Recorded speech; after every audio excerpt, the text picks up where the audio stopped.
Bonjour, alors ça faisait longtemps que je ne vous avais pas parlé de macroéconomie et de timing de moyen terme sur les marchés, donc c'est ce que je vais faire dans cette vidéo cette fois-ci.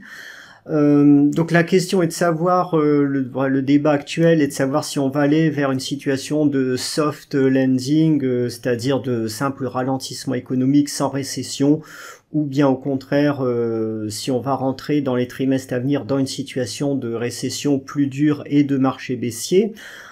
À ce niveau-là, pour moi, les choses me semblent assez claires. Je ne vois pas, je vois vraiment pas comment on pourrait éviter un marché baissier significatif dans les trimestres qui viennent. On a toujours tous les indicateurs macroéconomiques classiques qui pointent vers une récession dans les trimestres à venir.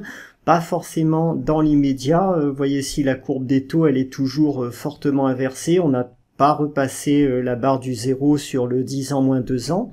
Habituellement, les récessions démarrent lorsqu'on recoupe la barre du zéro, c'est-à-dire lorsque l'inversion cesse après cette remise en place. Donc, on peut à ce moment-là se dire qu'on aurait une récession possible peut-être début 2024, qui commencerait début 2024. Pour l'instant, les prévisions de GDP Now sur de la Fed sont encore une assez forte croissance aux États-Unis pour le troisième trimestre. Ils prévoient 4% en rythme annualisé, donc on n'a pas encore vraiment de signaux clairs de récession. On a par contre une récession manufacturière qui est bien établie en Europe, aux États-Unis depuis plusieurs trimestres, mais pas de récession globale. Donc voilà pour ce qu'on peut dire. Il y a d'autres indicateurs qui continuent aussi de pointer vers une récession. Et avec, en fait, la seule question qu'on peut se poser et qui va déterminer le timing exact de l'entrée en récession, pour moi, c'est le moment où l'excès d'épargne des ménages américains et européens sera épuisé. C'est cet excès d'épargne qui a permis la grosse reprise post-Covid, qui a évité l'entrée en récession en 2022 malgré le choc inflationniste et la hausse des taux, la forte hausse des taux qu'on a connue. Donc dès que cet excès d'épargne sera épuisé, il est très probable qu'à ce moment-là, on entre dans une récession claire et nette et pas du tout dans une situation de soft landing. Alors sur cet excès d'épargne, il y a plusieurs recherches qui ont été faites, plusieurs estimations. Ça, évidemment, tout le monde n'est pas d'accord. On peut dire que en moyenne, les estimations tournent pour les États-Unis autour d'un épuisement au quatrième trimestre 2023 ou au premier trimestre 2024, selon les auteurs. Ici, la Fed s'attend à ce que l'excès d'épargne puisse encore soutenir l'économie américaine jusqu'au quatrième trimestre 2023, donc qu'elle serait potentiellement épuisée ensuite.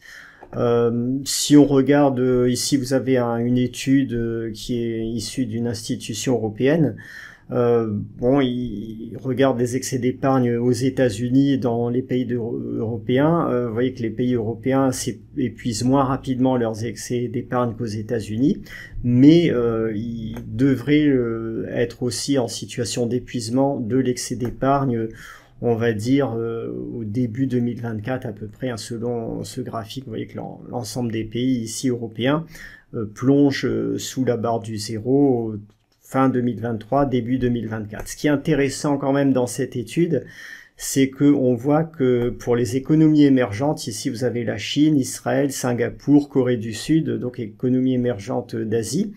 L'excès d'épargne, lui, n'est pas du tout en voie d'épuisement au début de l'année 2023, il est encore bien présent.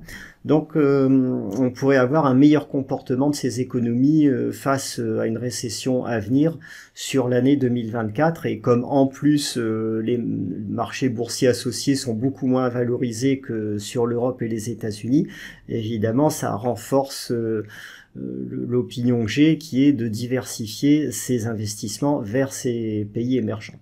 Donc voilà pour cet excès d'épargne. L'autre indicateur à suivre, bah, ça va être de savoir jusqu'à quand les ménages américains vont faire tourner la machine de crédit à la consommation. On a une grosse hausse du crédit à la consommation sur l'année 2022 qui a soutenu là aussi la consommation et la croissance. Ça décline doucement, mais sûrement quand même. Hein. Vous voyez qu'on est dans une tendance régulière, une croissance de moins en moins rapide. Et là aussi, si on prolonge la courbe, on arriverait on va dire fin 2023, début 2024, à des niveaux qui seraient compatibles avec une entrée en récession, avec cette croissance du crédit à la consommation qui ne soutiendrait plus à ce moment-là la croissance. Ça, c'est pour l'économie générale. Maintenant, sur les marchés, là aussi, je vois pas comment on pourrait éviter un marché baissier clair à partir de la fin 2023 ou début 2024. Ici, vous avez donc je vous ai fait un graphique qui est le ratio donc du dividende de l'indice américain SP500 divisé par le rendement des bons du Trésor à 2 ans. Donc évidemment, plus cette courbe est élevée, plus plus les actions sont attractives, puisque ça signifie qu'on a un dividende SP500 qui est plus élevé que le rendement des bons du Trésor à 2 ans. Du coup, on a plus envie d'investir sur le marché action et inversement. Donc là, vous voyez que le ratio a très fortement chuté. Ça veut dire que les rendements sur dividende du SP500 sont à des niveaux très bas, aux alentours de 1,5, 1,6% actuellement, alors qu'on a des rendements de bons du Trésor à 2 ans qui sont au-dessus de 5%. Donc évidemment, le ratio entre les deux est maintenant très fortement en faveur des bons du Trésor et très fortement en défaveur des actions. Donc le fait qu'on ait malgré tout encore un marché haussier sur le SP500, c'est une divergence qui n'est pas du tout logique.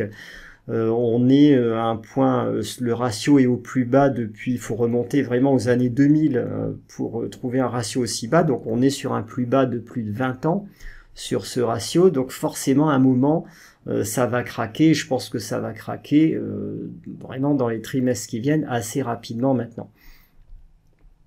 Donc il faudra vraiment suivre ce problème de hausse des taux qui finira par impacter les marchés actions dès qu'on aura les premiers craquements au niveau de la consommation américaine et européenne.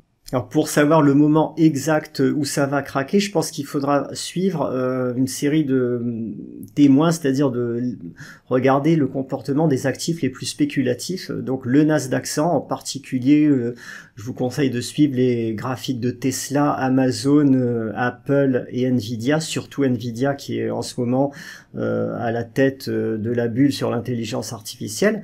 Donc dès que ces graphiques vont commencer à se retourner vraiment à la baisse, ça sera un signe en faveur d'un retournement baissier plus général des marchés. Et sur le marché français, eh ben évidemment, il faudra suivre la situation des valeurs du luxe, c'est-à-dire LVMH, Kering, L'Oréal et Hermès, qui forment à peu près 40% de la capitalisation du CAC aujourd'hui. Et dès qu'on aura des signaux de retournement de tendance sur ces valeurs, là aussi, ça sera le signe d'un marché baissier général à venir potentiel. Vous voyez que sur LVMH, par exemple, on commence à avoir des signaux d'affaiblissement de tendance ou de plafonnement de plus en plus net depuis le début de l'année 2023. Donc à suivre pour voir si on va casser plus franchement cette tendance dans les mois qui viennent. Vous pouvez aussi évidemment suivre la situation du Bitcoin, qui est un autre actif très spéculatif qui va se retourner à la baisse quand les marchés le feront aussi.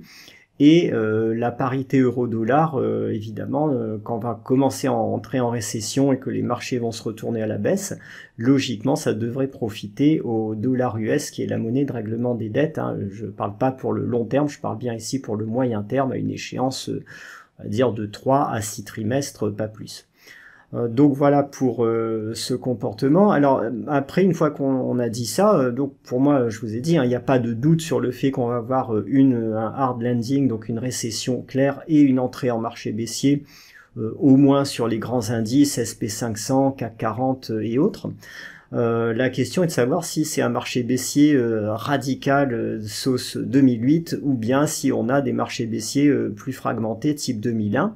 Là aussi, je pense toujours qu'on a quand même de gros arguments, des arguments solides en faveur du scénario le moins défavorable qui serait un marché baissier type 2001-2002. Alors je vous rappelle ce qui s'était passé en 2001-2002. On avait eu vraiment une très forte baisse des gros indices, du CAC 40. Évidemment, le Nasdaq qui était en pleine bulle s'est effondré. Le SP500 avait beaucoup baissé. Mais vous voyez ici la courbe en gris, c'est-à-dire les small caps value sur la période 2000-2002, elles avaient très bien résisté par rapport aux autres indices. Donc on avait eu à l'époque comme ça un marché baissier assez fragmenté. On a vu les valeurs pétrolières qui avaient bien pas mal résisté. Elles avaient baissé un peu en 2001, mais c'était très vite rattrapé. Et les matières premières en général s'étaient bien comportées sur la période 2000-2003. Et on a des arguments pour dire que ça pourrait se reproduire cette fois.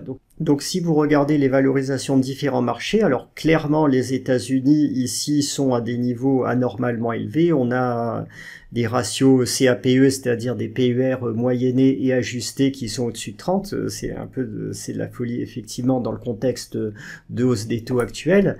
C'est la même chose pour le marché français. On est à des CAPE qui sont beaucoup trop hauts, mais c'est essentiellement le fait de la bulle sur les valeurs du luxe. La situation est quand même comparable à ce niveau-là à ce qu'on observait en 2007. Évidemment, c'est moins extrême qu'en 2000, mais c'est quand même cher. Vous avez des marchés comme la Pologne qui sont absolument pas chers, alors qu'ils étaient chers en 2007. Vous voyez qu'on était à des CAPE à 30 à l'époque. Pour la Pologne, on est à peine à 10 actuellement. C'est la même chose sur les marchés asiatiques. Donc je vais enlever le graphique de la Pologne, mais vous voyez que les marchés asiatiques à l'époque, par exemple sur 2007, la Corée était très chère, elle ne l'est pas aujourd'hui. Singapour, on a le même type d'observation sur Singapour. Singapour était cher en 2007, il était assez cher aussi en 2000. Aujourd'hui, on est en bas de fourchette de valorisation historique sur ce marché. Donc, il y a de quoi pouvoir, il y a des éléments pour pouvoir se dire que c'est pas parce qu'on entrerait dans un marché baissier clair en 2024 que tout serait emporté. Il y a des secteurs, il y a des pays qui sont pas chers, il y a des secteurs de la cote qui sont pas chers aussi. Tout le secteur des small caps value, je vous en ai parlé notamment avec le Japon, est vraiment en bas de cycle actuellement. Et même les small caps américaines actuellement, donc vous voyez qu'ici le PER du SP600 est quand même plutôt en bas de sa fourchette aux États-Unis, alors que en 2007 on était quand même plus haut. On n'était pas extrêmement haut, mais on était plus haut sur ces small caps value. Donc je pense qu'on a de bons espoirs d'avoir un marché fragmenté sur l'année 2024, un marché baissier fragmenté dans lequel les small caps value, les pays émergents, les matières premières pourraient quand même tirer leur épingle du jeu si on est sélectif. Je n'exclus pas pour autant la possibilité d'un scénario plus grave à la 2008. Bon, je vais mettre une probabilité de 25-30% à ce scénario de marché baissier général et dur. Donc ce que je vous conseille, c'est de continuer à investir tranquillement sur les valeurs des côtés comme je le fais en ce moment. Elles fonctionnent bien, elles ont des bons résultats. Et puis d'avoir un volant de liquidité qui peut être en ce moment de l'ordre de 20%, qu'on portera à 30% à la fin de l'année 2023, pour pouvoir prendre des positions baissières et se protéger ou spéculer plus franchement à la baisse si le scénario baissier dur devait se confirmer. Si on est dans un scénario baissier fragmenté, d'ailleurs on pourra jouer sur les deux tableaux.